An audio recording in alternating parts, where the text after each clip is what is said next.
Hello everyone. So today's lecture is on osteomyelitis. So what do we mean by the word osteomyelitis? So osteomyelitis is the inflammation of the bone caused by an infecting organism. So if you split the words, so osteo means bone, mylos means bone marrow, and itis means inflammation. So it is the inflammation of the bone and the bone marrow. Since it is called as osteomyelitis. So there are few types of osteomyelitis. So first one is the acute osteomyelitis. Here the infection is of the short duration, characterized by pus formation, that is suppuration, but not formation of the biofilm. And the systemic symptoms here are very commonly seen. In chronic osteomyelitis, the infection is for a longer duration, that is for the weeks to years, and it is characterized by the necrotic bone, which we'll see in the details in the coming slides, and also by the bacterial colonies in protein polysaccharide matrix. So this is the biofilm, and here there are no systemic symptoms are seen. So if you see this osteomyelitis and where does this infecting organism come from? So we need to see that. So there are these possibilities, like there can be a direct inoculation of the bacteria, that is during the trauma, surgery, or also during the open fractures, and in diabetic patients prominently. So because in diabetic patients, because there is reduced vascularity, and as there are uncontrolled sugars, it produces a medium for the bacteria for their growth in diabetes. So that is why the osteomyelitis worsens here in the patients having diabetes with bad sugar control. And the other route is the blood, that is the hematogenous route, which is most commonly seen, and it is most commonly seen in the children, in the child age group. So this is the video showing the cut section of a bone. So here, if you see, this is the cut section, then the bone is covered by the outer side, that is the cortical bone. Inner, there is the spongy bone, that is the cancellous bone. And the bone is covered with the periosteum, where itself the periosteum is a place where the muscles and tendons and ligaments are attached.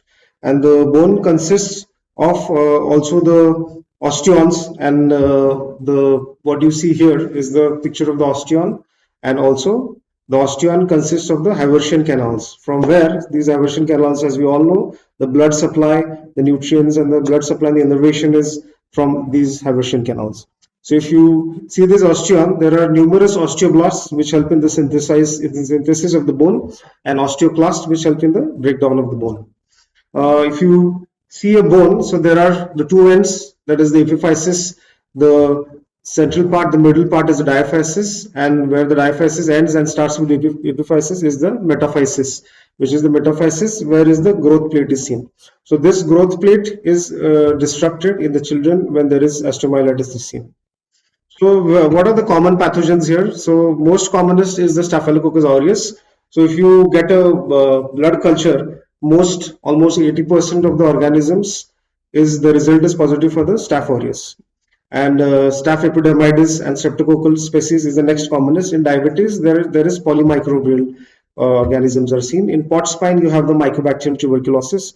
With culture, maximum number of samples are the Staph aureus, which are seen in most of the times. So the pathophysiology, that which is implant associated, whenever the infection is with the implants in situ, there persist the planktonic cells which are attached to the metal substrate. The initial cells, they undergo the process of apoptosis, and then the sacrificial cells become matrix for the biofilm. Bacteria can exist in mobile planktonic state where they freely disperse and explore the environment for the nutrients. So how the establishment of the infection is, the biofilm occurs due to the organized cell death of the first waves of the bacterial invasion on a host site. The biofilm gives strength to increase tolerance against the immune system and antibiotics. So biofilm, whenever the biofilm forms, so it is around the infective site, it is around the bone, it forms the medium for the bacteria for their growth, and it strengthens their growth and it strengthens the infection. So whenever the biofilm is formed, we have to aggressively treat these kind of infections, and our aim should be that the biofilm should not be formed, and we should try to get the infection before this episode of biofilm comes. So the most common infection is through the hematogenous route. In children, it is in the long bones, that is in the metaphysis, also in the long bones, where usually the lower end of the femur is, most of the times it is more in the lower end of the femur than the upper end of the tibia. And in adults, the commonest site is the thoracolumbar spine. It starts in the metaphysis due to the defective phagocytosis as depleted by the RES, reticuloendothelial system. And here the appearances of the hairpin bend of the metaphyseal vessels is seen, which leads to the vascular stasis and slow circulation. And the metaphyseal hemorrhage is seen, which again serves as a medium. So because of this metaphyseal hemorrhage, because of the repetitive trauma, there is metaphyseal hemorrhage which is seen.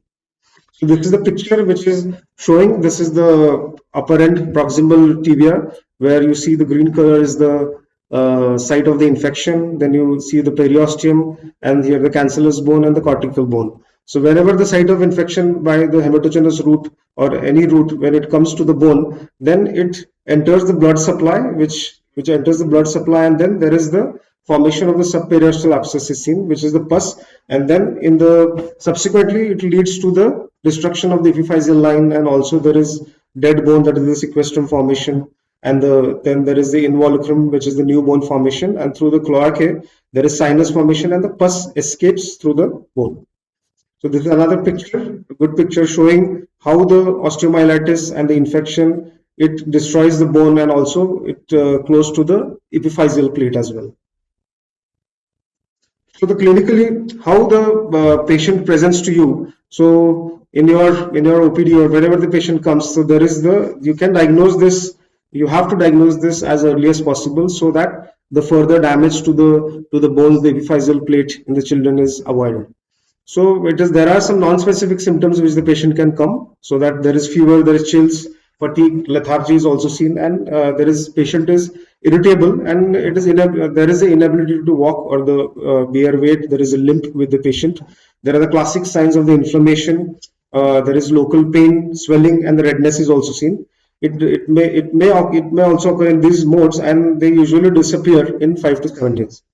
In the later stage, whenever, as we saw in the picture, so that is in the later stage where the abscess forms, and then there the destruction of the bone take place, and also the abscess enters the muscular and the subcutaneous spleen, and also it can enter the adjacent joint. So before, as the history goes, before the introduction of the penicillins in the 1940s, the management of osteomyelitis was mainly surgical, consisting of extensive debridement, saucerization, and wound packing, after which the affected area is left to heal with secondary intention, resulting in high mortality from the sepsis. Since the availability of antibiotics, mortality from osteomyelitis, including the staphylococcal osteomyelitis, has improved significantly. So what are the investigations which we need to do? So you have to get the complete blood count. ESR, CRP are diagnostic, and here in the CBC, you will see there is leukocytosis. Also the ESR, CRP are quite raised. Even you need to get the blood culture. Whereas the blood culture is very important here, as you need to get hold of the bacteria which is creating the infection. And the tissue is also sent for the culture and sensitivity. So the X-rays and MRI and CT scan are also diagnostic. The first you need to get, whenever the patient comes, you always order, the first thing you order is the X-ray. But in the first 24 hours, you will not be able to see the osteomyelitis on the X-rays.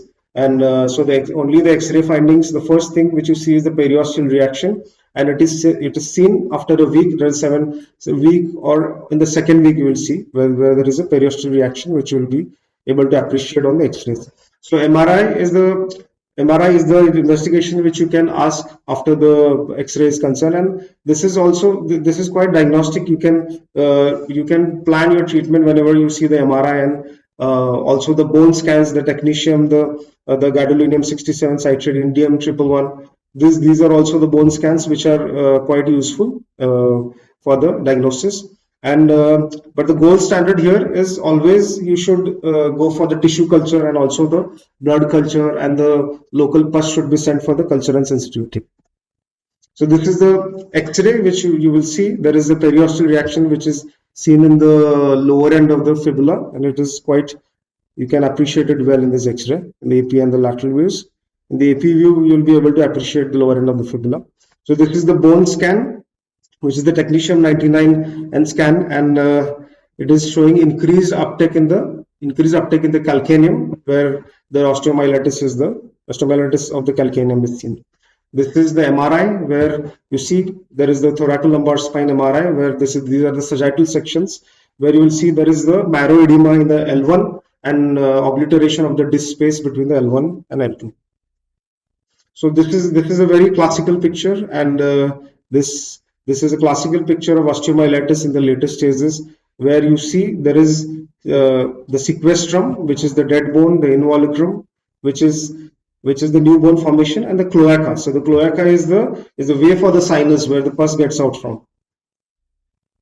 So this is the classification which is widely followed, and this is the Searle-Medder classification, where you have the anatomic type, and also it depends on the physiologic host. So according to the anatomic type, the type 1 is medullary, type 2 is superficial, type 3 is localized, and type 4 is the diffuse type. And according to the physiologic host, whether the host type it is locally compromised or systemically compromised, and then you can plan your treatment. And the type C is where the treatment morbidity is more than the disease morbidity.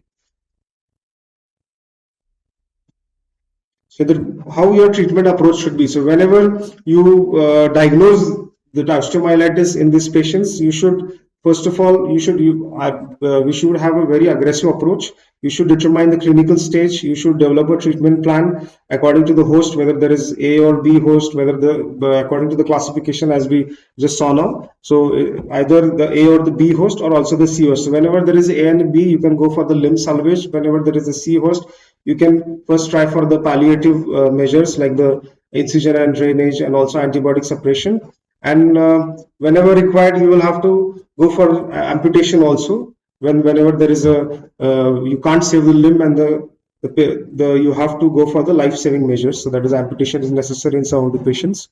And you should also follow medical optimization. That is, for example, if the patient is having uncontrolled sugars, so you should firstly look into the situation that the patient's sugar are in control, so that it will help in your treatment approach.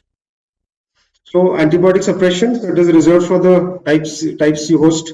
It affects the planktonic cell state, and it prevents the systemic symptoms, so that the patient does not go into septicemia. The cells may remain in the sessile state when unaffected by the systemic antibiotics.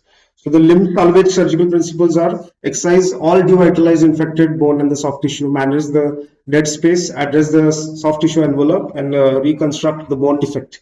The reconstruction is always the last, so you can always go for the reconstruction treatment as the last option.